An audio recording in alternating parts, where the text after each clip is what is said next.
हमारे चैनल को सब्सक्राइब करें और बेल आइकन दबाएं।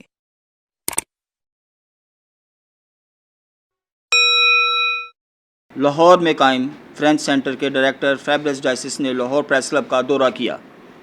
लाहौर प्रेस क्लब के सीनियर नायब सदर Sheraz Hasnat, member governing body Imran Sheikh, Mohsin Bilal और सैयद बदर सईद ने मौज़े मेहमान को क्लब आमद कर खुशामदीद कहा।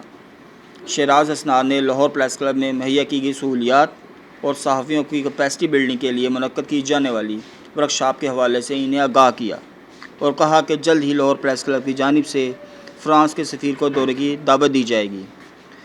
फ्रेंच सेंटर के डायरेक्टर फैब्रिस डाइसिस ने लाहौर प्रेस क्लब की जानिब से सहाफ़ियों को मुहैया की जाने वाली सहूलियात को सराहा। उन्होंने सहाफ़ियों को फ़्रेंच लैंग्वेज सीखने के लिए जल्द ही लाहौर प्रेस क्लब में फ़्रेंच लैंग्वेज कोर्स शुरू कराने का भी ऐलान किया।